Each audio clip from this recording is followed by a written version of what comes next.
This video is brought to you by Answerly, a question platform that pays you for adding high-quality answers on different questions. The users are rewarded in Answerly tokens, which they can easily convert into dollars or any other cryptocurrency by using one of the exchanges mentioned in the description. Stephen R. Covey's The 7 Habits of Highly Effective People is a self-improvement book. It's based on Covey's notion that our perceptions of the world are entirely based on our own. To change a situation, we must first change ourselves, and to change ourselves, we must be able to alter our perceptions. Don't have the time to read the book knowing that it contains 432 pages. I get it, most of us don't.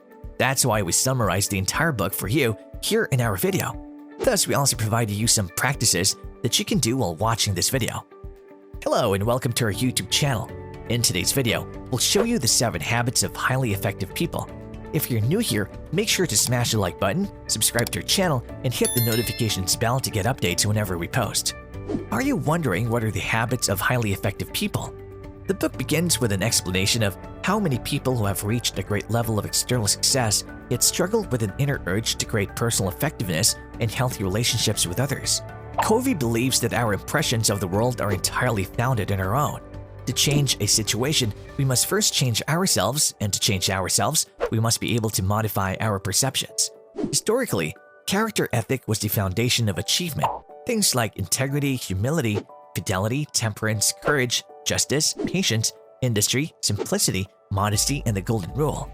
However, beginning around the 1920s, people's perceptions of success moved to what Covey refers to as personality ethic, where success is a function of personality, public image, attitudes, and behaviors.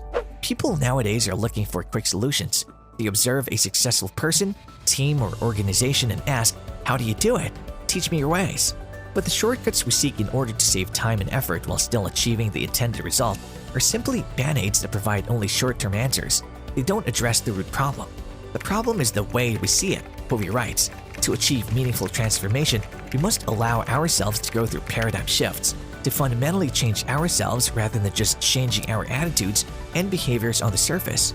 Now, let's begin our main topic, the 7 habits of highly effective people. Number 1, be proactive. The first habit mentioned by Covey is being proactive.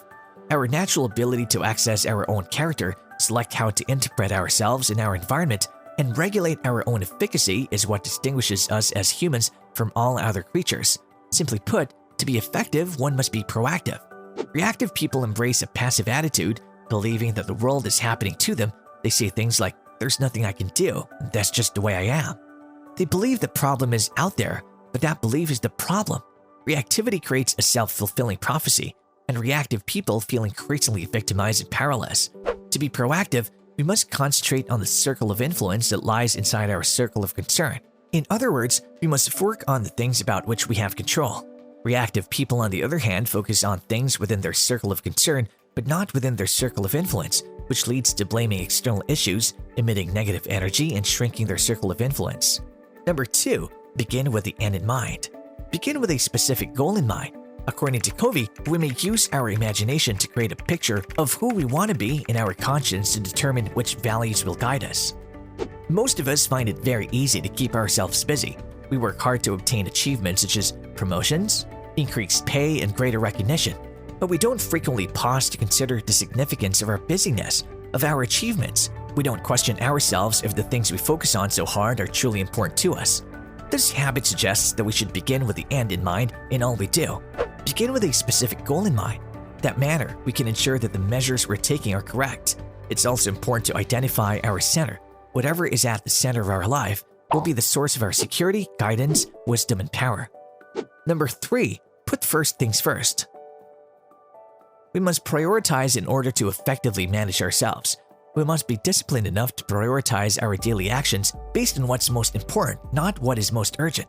We spoke about how important it is to know our beliefs and what we know to accomplish in the second habit. Here on the third habit is about actively pursuing our objectives and carrying out our priorities on a day-to-day, moment-to-moment basis.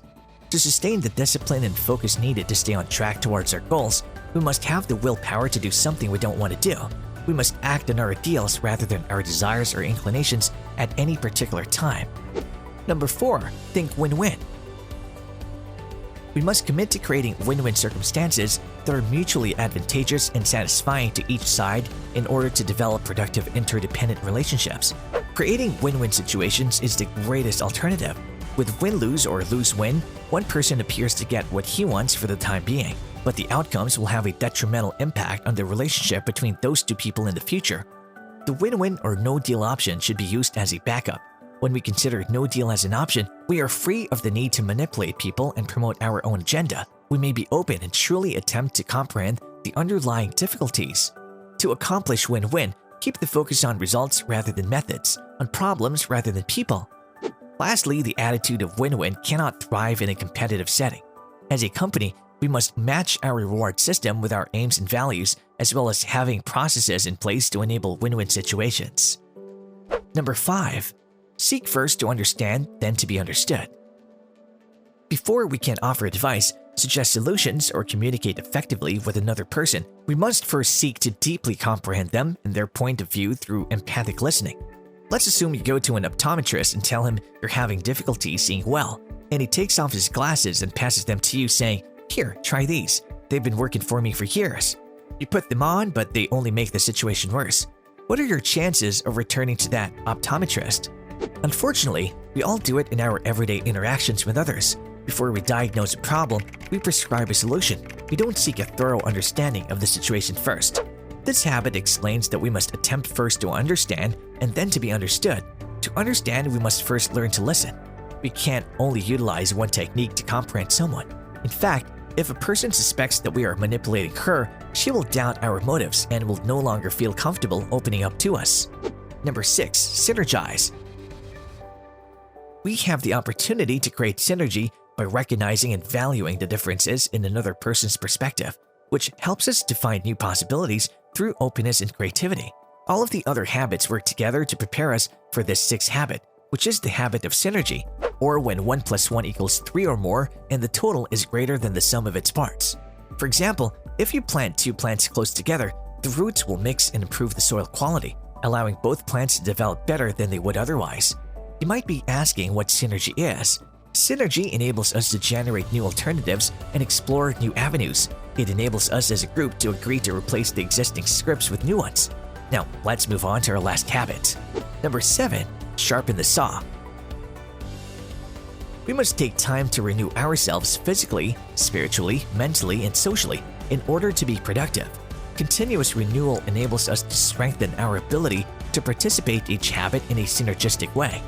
The 7th habit is centered on renewal, or spending time to sharpen the saw, and it surrounds all of the other habits by protecting and strengthening your most valuable asset, yourself.